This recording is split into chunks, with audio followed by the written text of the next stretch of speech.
Gate ভাঙছে, tear gas মারছে, sound grenade মারছে, ওয়াক্টার মারছে, সেনা সদস্যরা। আমি বাস্তব দেখতাম, যান ভিতরে দেখেছেন আমার ক্যাম্পাসের গেট ভাঙছে, ফটক ভাঙছে, টিয়ার গ্যাস মারছে, ওয়াক্টার মারছে, দুম পিটুনি দিতে লাঠি দিয়া, দুম পিটুনি দিয়ে সেনা সদস্যরা।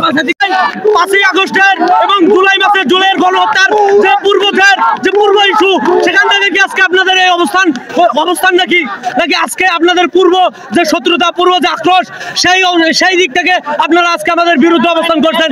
এই বিষয়টা আপনারা ক্লিয়ার করে যাবেন এখান থেকে। আপনারা কেন ক্যাম্পাসের ভিতর হামলা করলেন? এই জবাবদিহিতা করে যেতে হবে। আপনারা ঢাকা কলেজের ইতিহাস সম্বন্ধে জানেন না, আপনাদের অবশ্যই আমাদের পূর্ব ইতিহাস সম্বন্ধে আপনারা অবগত। তারপরেও আপনারা কেন আমাদের ক্যাম্পাসে আক্রমণ করলেন?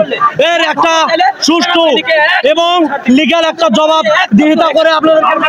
সেনাবাহিনী কেন তারা আমাদের বোঝানোর চেষ্টা করে নাই? তারা শুরু থেকে ঘটনা অবলম্বন করছে। তাদের কাজ ছিল দুই পক্ষকে সামাল দিয়া, এক পক্ষকে তাহলে কেন ক্যাম্পাসে নিয়ে আসবে? এটা কেমন ধরনের বোঝানোর স্টাইল? সিটি কলেজের প্রলোভন তাদের পিছনে আসতেছে, এটা কেমন বোঝানোর স্টাইল? ক্যাম্পাসের মধ্যে 5ই আগস্ট আগে পুলিশ যেভাবে আমাদেরকে দৌড়াইছে, সেম কন্ডিশন তো আমরা আবার দেখতে পেলাম। 5ই আগস্ট আগে মরে যাইতাম, এখন কেন আর মরিয়া পড়বো? দর্শক, আমরা দেখতে পাচ্ছি সেনা বাহিনীকে কিন্তু ভুয়া স্লোগান দিয়ে কিন্তু আমরা ক্যাম্পাসের ভিতর ঢুকছি, তারপর আপনারা আমাদের ক্যাম্পাসের ভিতর দুই পক্ষকে সমাধান দিবেন, এক পক্ষকে কেন দৌড়ান? আপনি এক পক্ষকে কেন স্ট্রাইকে গেলেন এক পক্ষের বিরুদ্ধে?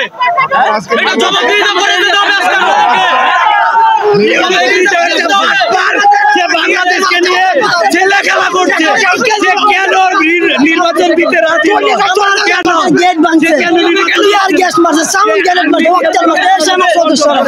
আমি বাস্তব দেখতাম, যান ভিতরে দেখেছেন আমার ক্যাম্পাসের গেট ভাঙছে, ফটক ভাঙছে, টিয়ার গ্যাস মারছে, ওয়াক্টার মারছে, দুম পিটুনি দিতে লাঠি দিয়া, দুম পিটুনি দিয়ে সেনা সদস্যরা, দুম পিটুনি দিয়ে সেনা সদস্যরা।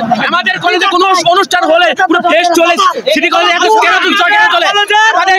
184তম জন্মদিন আজকে আমাদের কলেজের 184তম জন্মদিন। আমাদের অডিটোরিয়ামে প্রোগ্রাম ছিল।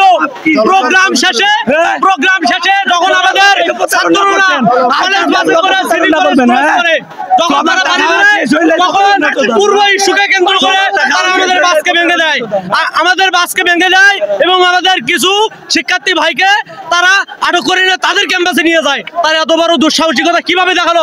আপনারা তখন কোথায় ছিলেন? আপনারা? আমরা যখন তাদের মূল ঘটনা যখন আমরা জানতে চাই, তখন আমাদের উপর তারা অতর্কিত হামলা করে। তখন আপনারা কোথায় ছিলেন?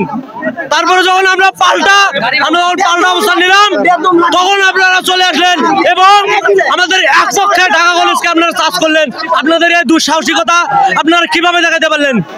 এই পাওয়ারটা আপনারা পাইলেন কই? দুঃসাহসিকতা আপনারা চাষ করেছেন, আমরা তখনও কিছু বলি নাই। আপনারা সায়েন্স ল্যাবে সাউন্ড গ্রেনেড এবং টিয়ার শেল ছুড়ছেন, তারপরে আমরা কিছু বলি নাই। আপনারা আমাদেরকে ধাওয়া দিচ্ছেন, আমরা ধাওয়া খাইছি।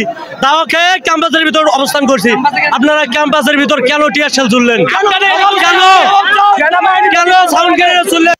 এই জবাবদিহিতা করে আজকে নাইমের মধ্যে থেকে জবাবদিহিতা করে আপনাদেরকে যেতে হবে।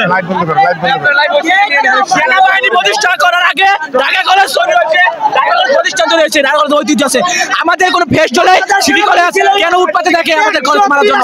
আমাদের কেন ঢাকা কলেজ প্রতিষ্ঠিত হয়েছে, তখন কোনো সেনাবাহিনী ছিল না।